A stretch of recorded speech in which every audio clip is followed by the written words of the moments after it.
discuss today about the book of Micah chapter 5 or Micah chapter 6. Micah chapter 5 and 6.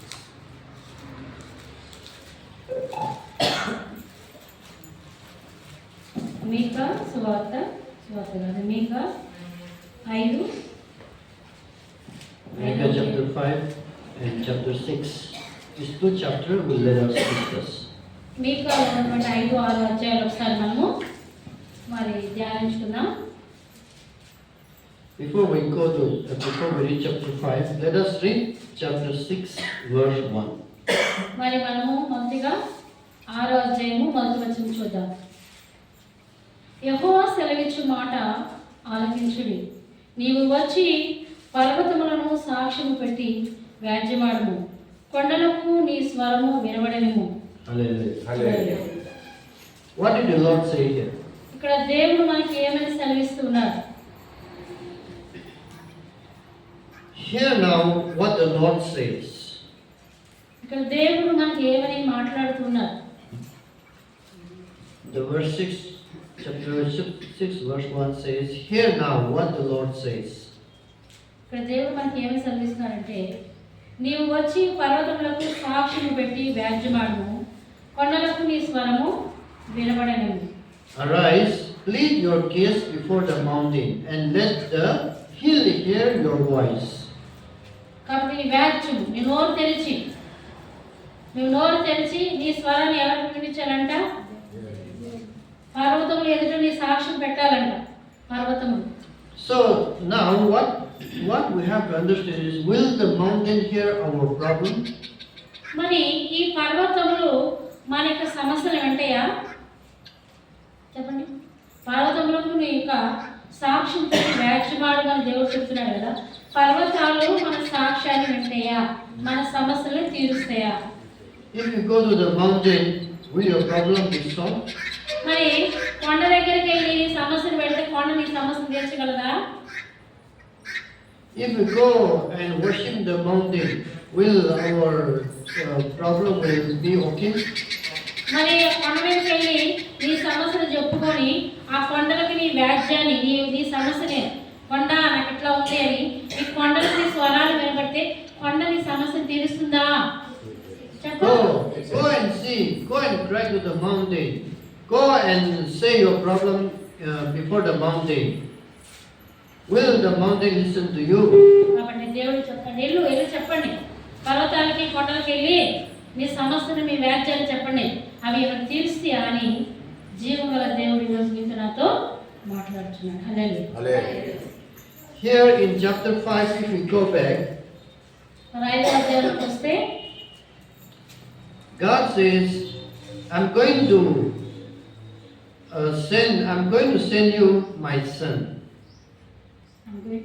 I'm going to give you my son, who is the king, who is the ruler of Israel. కాబట్టి ఇక్కడ దేవుడు ఏం చెప్తున్నాడంటే, నా కుమారుని నేను మీ కొరకు పంపిస్తున్నాను. He is from the everlasting.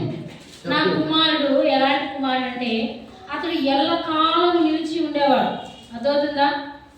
ఆయన టైం అయిపోయిన తర్వాత ఆయన పేరు అయిపోయిందిలే, ఇంకొకళ్ళు ఇస్తారులే అన్నట్టు కాదు. ఎప్పటికీ కూడా ఆయన నిలిచి ఉండేటువంటి కుమారుని మనకి ఇస్తున్నాడు. Chapter 5 verse 2 in between, if you read. Bethlehem Ephrathah యూదా వారి కుటుంబంలో నీవు స్వల్ప గ్రామమైనను నా కొరకు ఇశ్రాయేలీయులను ఏలబోవాడు నీలో నుండి వచ్చును. పురాతన కాలము మొదలుకొని శాశ్వత కాలము ఆయన ప్రత్యక్షమగుచుండెను. హల్లెలూయా. See, he is not the new child, he is not a new person, but he is from the everlasting. కాబట్టి మన యొక్క రక్షకుడు ఒక రోజు లేనివాడు కాదు. ఆ టైంలో ఉన్నాడమ్మా అయిపోయింది ఆ టైం అనేవాడు కాదు. ఎప్పటికీ కూడా శాశ్వత కాలం వరకు కూడా మన యొక్క రక్షకుడు నిలిచి ఉండేవాడు. Who is this everlasting God? మరి ఎవరు శాశ్వత కాలము యుగ యుగాలు ఉండే దేవుడు ఎవరు? అప్పుడు ఉన్నాడు, లేడు అనుకుంటా. ఎప్పుడు ఉండేవాడు ఎవరు? He is not the person who is going to come newly and rule the people. కొత్తగా పరిపాలన చేసేవాడు కాదు ఆయన. But he is the everlasting from the beginning. He is old. He is going to come back. మరి ఆయన ఎల్లప్పుడూ నిలిచి ఉండేవాడు. ఎప్పుడు శాశ్వత కాలం వరకు, మరి ఆది నుంచి అంతం వరకు, మొదటి నుంచి చివరి వరకు అలాంటి వాడు మన కొరకు ఉన్నాడు. His time is about to come. ఆయన సమయం దగ్గరకు వచ్చింది. And who is he means? He is the King of peace in chapter 5 verse 5. మరి ఎలాంటి వాడైనా అదవుతుందా? శాశ్వత కాలం ఉండేవాడని మనం విన్నాము. ఒక పలానా టైంలో ఈయనున్నాడు, పలానా టైంలో ఆయన ఉన్నాడు అని కాకుండా ఎల్లకాలం ఉండేది ఈయనని చెప్తున్నాము. మరి ఆయన ఎలాంటి వాడంటే చూడండి. ఆయన సమాధానములకు కారకుడగును. Hallelujah. He is not the kind of I am strong, I am greater. He is not such kind of competitive God, but he is the God of peace. మరి నేను ఏంటి నా ముందు ఎవరు నువ్వు నేను చూసుకుందాం రా అనేది అట్లాంటి హీనమైనటువంటి మాటలు మాట్లాడేవాడు కాదు. ఎలాంటి దేవుడు తెలుసా? ఆయన వచ్చాడంటే, నువ్వు ఆయన ఆహ్వానిస్తే, ఆయన వచ్చాడంటే ఇక నీకు అంతా చక్కబట్టమే. So in our human life, either we need peace or we need war. నీ జీవితంలో వ్యాజ్యాలు కావాలా? అక్కడికిక్కడ పరిగెడతా ఉన్నావు కదా, పరిగెడుతున్నావా? ఎన్ని సంవత్సరాలు పరిగెడుతున్నావు? ఎన్ని సంవత్సరాలు చెక్కుతా దిగుతా ఉన్నావు? నీకు నీ జీవితంలో సమాధానంగా నెమ్మదిగా ఉండేటువంటి బ్రతుకు నీకు కావాలా? లేకపోతే ఎప్పుడు కొట్లాడుతా పీకుతా లాగుతా నీ సమస్యను పరిష్కరించుకునేటువంటి వాడు నీకు కావాలా? So the war is not only about the people and people killing. That is not only the war. మరి సమాధానం లేకపోవడం అంటే ఏంటంటే మనుషులు వచ్చి నీతో వ్యాజ్యమాటం మాత్రమే కాదు. The war is within ourselves. నీలో కూడా ఏంటది? నీకు మనుషులకి సమాధానం లేకపోవడం కాదు, నీకు నీకే, నీ జీవితంలో నీ మనసులో నీకు నీకే ఏం లేదంట సమాధానం లేదంట. The war is within in my life. నాలోనే ఆ యుద్ధం జరుగుతూ ఉంది. The war which is not the physical war but the spiritual war. ఎలాంటి మరి జీవితం అంటే శారీరక జీవితం కాదు, ఆత్మీయ జీవితం. ఆత్మీయ పోరాటంలో మనలో కలుగుతా ఉన్నాయి. Which I am not able to understand, which I am not able to overcome. The temptation, the problem, the difficulties, the sickness. ఈ కష్టాల్లో, ఈ వ్యాధుల్లో, లేకపోతే ఈ కష్టాల్లో, ఈ మనోవేదనలో ఎంత ప్రయత్నించినా, ఎక్కడికి వెళ్ళినా, దేని చుట్టూ తిరిగినా, ఎవరి చుట్టూ తిరిగినా మనం దాంట్లో నుంచి మన మనసు నెమ్మది లేకుండా అటు ఇటు తిరుగుతుంది. So our war is physical war and also the spiritual war. కాబట్టి ఈరోజు నీవు అటువంటి యుద్ధంలో ఉన్నావు. ఎటువంటి యుద్ధంలో తెలుసా? శారీరకంగా జబ్బులతో, రోగాలతో, అంతేకాకుండా లోపల అంతరంగంలో నెమ్మది, శాంతి లేకుండా ఎంత కష్టపడినా మనశ్శాంతి లేనటువంటి యుద్ధం ఈరోజు మనలో జరుగుతా ఉంది. So God is telling the God who is going to come is the God of peace. కాబట్టి ఆయన మనలోకి వస్తే ఏమొస్తుందో తెలుసా? సమాధానము మనలోకి వస్తుంది. So when we come to the God of peace, automatically we receive the peace. కాబట్టి సమాధానం ఇచ్చేవాడు మనలోకి వస్తే సమాధానం వస్తుంది. కానీ ఏమొస్తుంది? సమాధానం ఎలా వస్తుంది మన జీవితాల్లో? మన మనస్సులో కానీ మన జీవితాల్లో మనం అంతా బాగుందబ్బా, నెమ్మదిగా ఉందబ్బా, మంచిగా పడుకుందామంటే సమాధానం ఎప్పుడు వస్తుంది?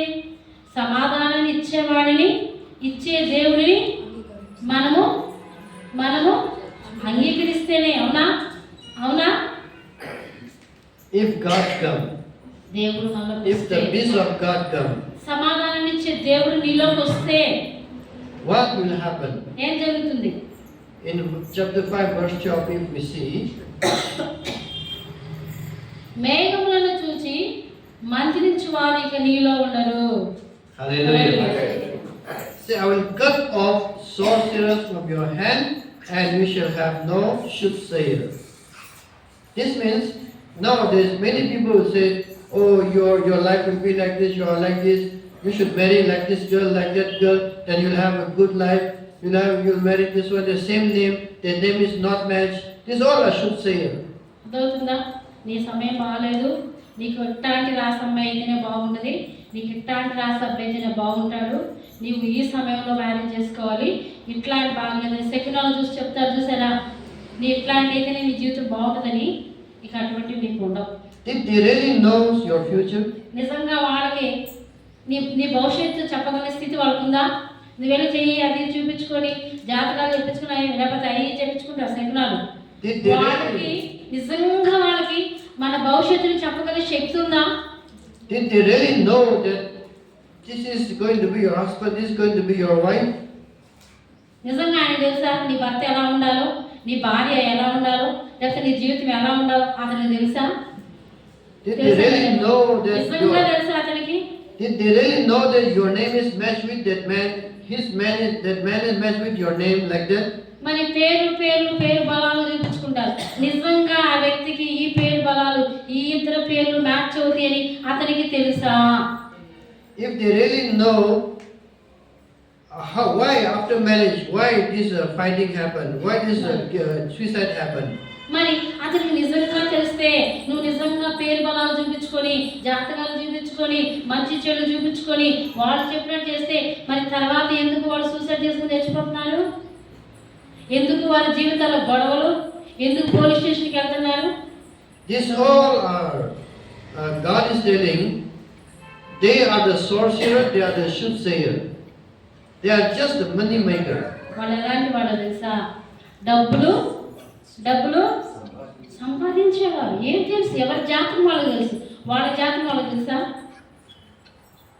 That's why God is telling, I will cut off the soothsayer and the sorcerers. Verse 12. నీ కోటలను పడగొట్టుడు. ఏమంటే వాళ్ళు ఏం చేస్తారంట? నీ దేశముని నీ పట్టణాన్ని నాశనం చేస్తారు. నీవు అప్పగించుకున్నావు కాబట్టి నాశనం చేస్తారు. నీవే పిలుచుకున్నావు.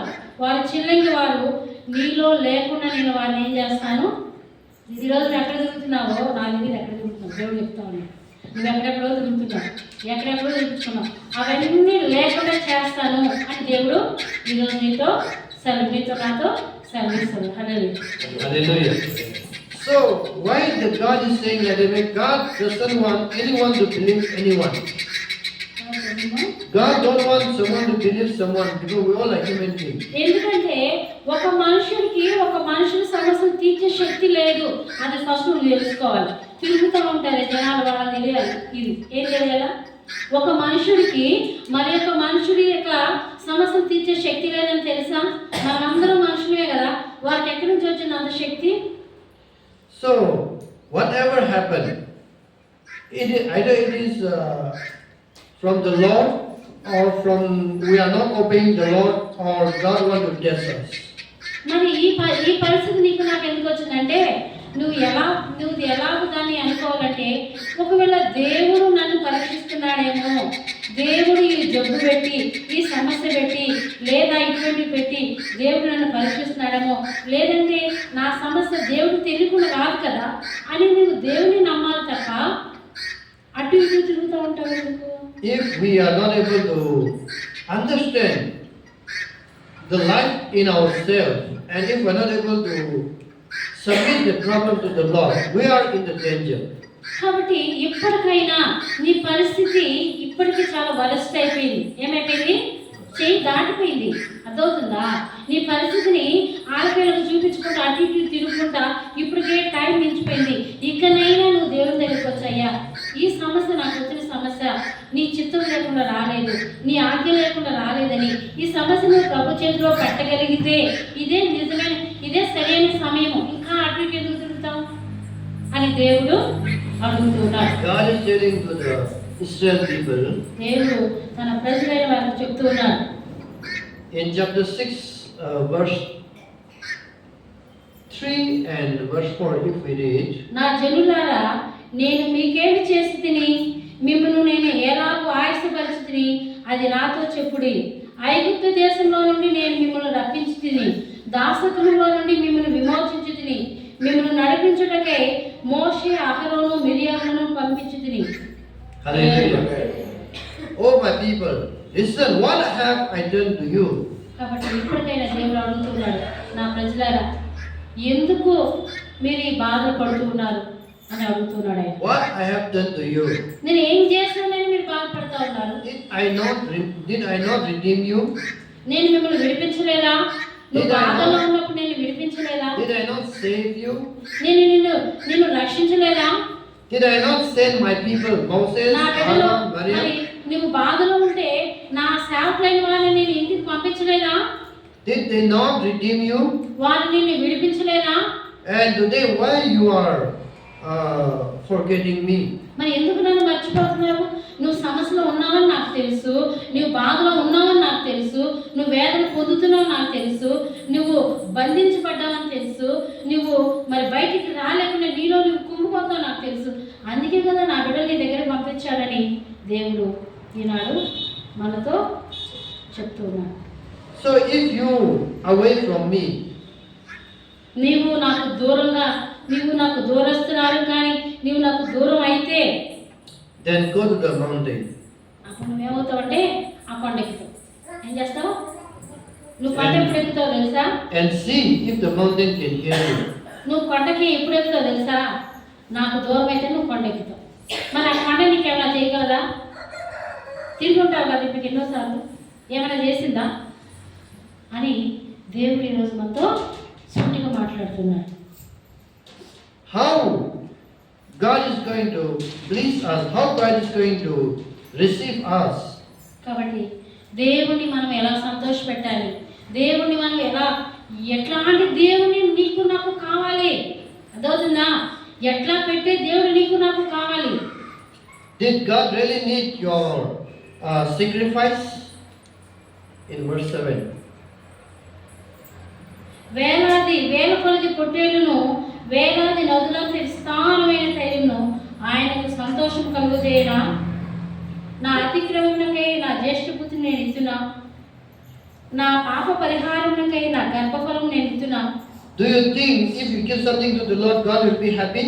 నువ్వేవో తీసుకెళ్తావు కదా, అయ్యా నా దేవుడికి ఇది, నా దేవుడికి ఇది, లేకపోతే దానికి ఇదని నువ్వు ఏదేదో తీసుకెళ్ళక అనిపిస్తూ ఉంటావు కదా, అవి నాకు ఇష్టమా అని దేవుడు అడుగుతా ఉన్నాడు. God really need your money? దేవుడికి నిజంగా నీ డబ్బులు కావాలా? God need your property? మరి నీ సొత్తు ఆయన కావాలా? Did God need your animal sacrifice? నీవు మరి పశువుని తెచ్చి బలిస్తే అవి ఆయనకు కావాలా? Such things may come afterward. మరి ఒకవేళ నువ్వు సరిగ్గా ఉంటే, అర్థమవుతుందా? నువ్వు సరిగ్గా ఉంటే, ఫస్ట్ నువ్వు సరిగ్గా ఉంటే అయి తర్వాత ఆయన సరే అంటాడేమో. But our heart is not correct, and if you give money also, God will not accept. నీ హృదయం సరిగ్గా లేకుండా, నీ బ్రతుకు సరిగ్గా లేకుండా, నీ ఆలోచన సరిగ్గా లేకుండా నేను దేవుడికి ఇది ఇస్తా అంటే అవి ఆయనకు అవసరమా? సరిగ్గా లేకుండా Do you think God required all that? మరి నువ్వు అనుకుంటున్నావా దేవుడికి నేను ఇచ్చే డబ్బులు కావాలి, నేను ఇచ్చే కానుకలు కావాలి, నేను ఇచ్చే సొత్తు కావాలి, నేను ఇవ్వకపోతే అక్కడ ఏమీ లేదని నువ్వు అనుకుంటున్నావా? It is like thief is coming and it is like a child who is a thief. He is stealing and coming and giving for the parents. కాబట్టి ఎలాంటి మరి పరిస్థితిలో ఉండి ఈరోజు మీరు దేవునికి అర్పణలు అర్పిస్తున్నారు తెలుసా? నీవు దొంగగా ఉండి, నీవు పాపంలో ఉండి, నువ్వు ఏ పాపంలో ఉన్నావో తెలియదు, నీవు అలాంటి పాపంలో ఉండి అటువంటి డబ్బులు అటువంటి సొత్తు తీసుకొచ్చి నేను కొంచెం దేవుడికి ఇస్తానా అని నువ్వు అనుకుంటున్నావు. God will not accept అటువంటి such kind of కాబట్టి నీ యొక్క వ్యభిచార జీవితము, నీ పాప జీవితము, నీ దొంగతనము, నీ యొక్క మరి దాచిపెట్టేవి ఇటువంటివన్నీ చేసి ఆ డబ్బులు కొద్దిగా తీసుకొచ్చి దేవుడికి ఇస్తారంటే దేవుడు అంగీకరిస్తాడా? If your child go and steal somewhere somebody things and coming to giving to the parents, will the parents happy? కాబట్టి ఏ బిడ్డ అయినా మరి తల్లికి మరి బిడ్డలుండి ఆ బిడ్డలు ఎక్కడ దొంగతనం తీసుకొచ్చి తల్లిదండ్రులకు ఇస్తే తల్లిదండ్రులు సంతోషమా? If your house is full of stealing things, will the parents be full of satisfied? నీ ఇంట్లో అన్ని దొంగతనం చేసిన వస్తువులు ఏమన్నా నీ ఇంట్లో ఈరోజు ఇంట్లో ఏమన్నాయి? దొంగతనం చేసిన వస్తువులు, అబద్ధం చేసి సంపాదించుకునేవి, అవి ఇవి అన్ని నింపుకున్నావు అనుకో, అది దేవునికి ఇష్టమా? No. The parents are really happy with the children. మరి అటువంటి తెచ్చి ఇంట్లో నింపితే మరి తల్లిదండ్రులు సంతోషంగా ఉంటారా? Will the parents happy or will the parents worry? మరి తల్లిదండ్రులకు భయము బాధ అయిపోతే చాలా సంతోషపడతారా?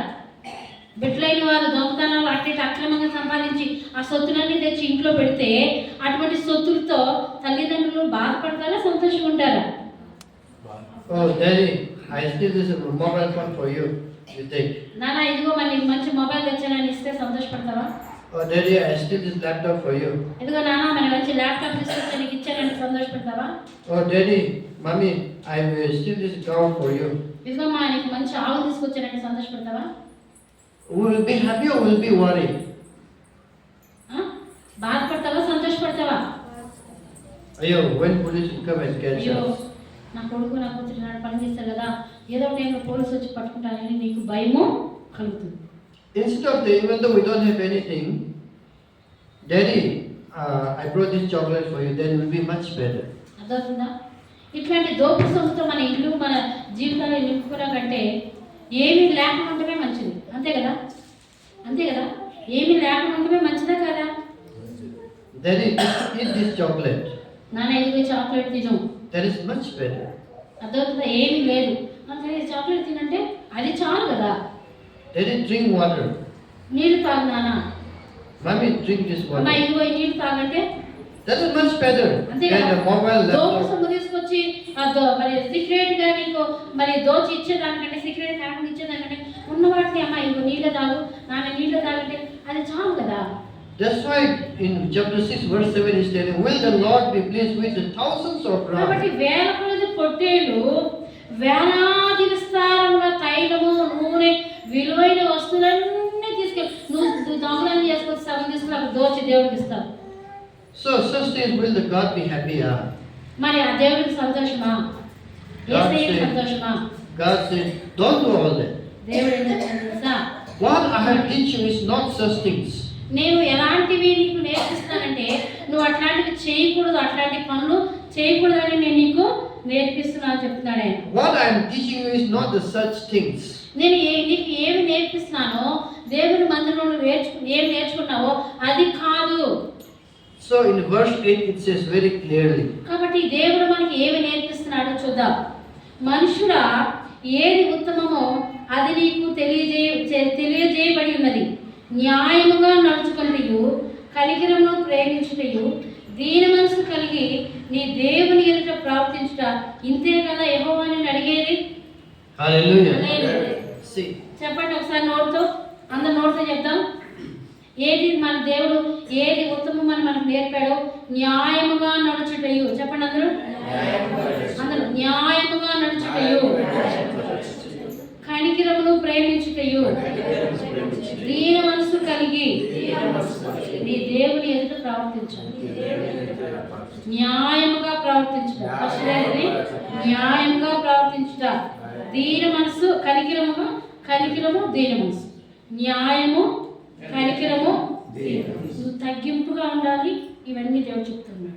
This is what God requires in our life. ఇవి మాత్రమే దేవుడు నీ జీవితంలో అడుగుతూ ఉన్నాడు.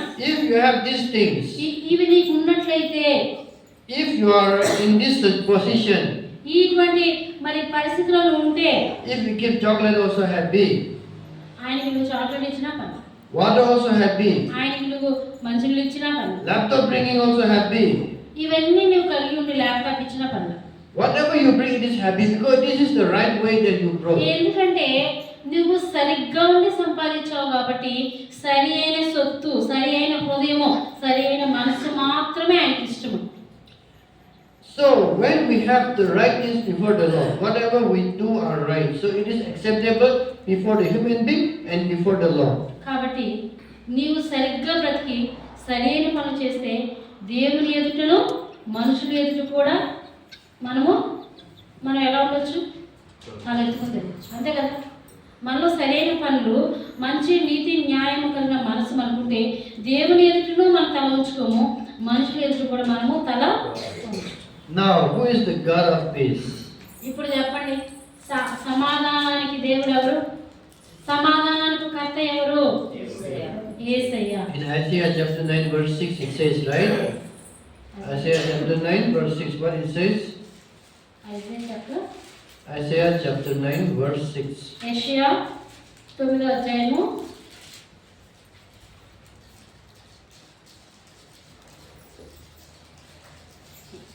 ఏలయనగా మనకు శిశువు పుట్టెను, మనకు కుమారుడు అనుగ్రహింపబడెను, ఆయన భుజము మీద రాజ్యభారమును.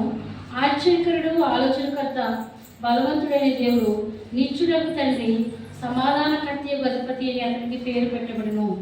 Hallelujah. See, everlasting, the Prince of Peace. అర్థమవుతుంది. ఆయన ఎలాంటి వాడు? సమాధానములకు అధిపతి, కర్తయగు అధిపతి, నిత్యుడకు తండ్రి. ఆ టైంలో ఉన్నాడమ్మా, ఆ టైంలో. ఇప్పుడు లేడమ్మా, ఆయన వేసాడమ్మా. అట్లా కాదు. అర్థమవుతుందా? ఎల్లకాలము కూడా ఉండే దేవుడు ఆయన. So, the God of peace, when we come to the God of peace, automatically we receive the peace. కాబట్టి నీవు సమాధానం అటు ఇటు తిరుగుతున్నావు, అటు ఇటు పరిగెడతావు. అసలు సమాధానానికి తెచ్చేవాడు నీ ఇంట్లో నువ్వు చేర్చుకోకుండా ఎటెటో తిరిగితే నీకు సమాధానం ఎక్కడి నుంచి వస్తుంది? ఎక్కడి నుంచి వస్తుందమ్మా? అన్ని చక్కబరిచేవాడు, అన్ని చక్కబరిచి మనకు అన్ని ఇచ్చేవాడిని నువ్వు తెచ్చుకోకుండా ఆయన విడిచిపెట్టి అన్నీ తిరిగితే మనకు సమాధానం వస్తా? సమాధానం ఇచ్చేవాడు నీ హృదయంలో నీ ఇంట్లో చేర్చుకోకుండా ఆయన వదిలిపెట్టి మిగిలిన ఎదిగితే ఎక్కడ సమాధానం దొరుకుతుంది?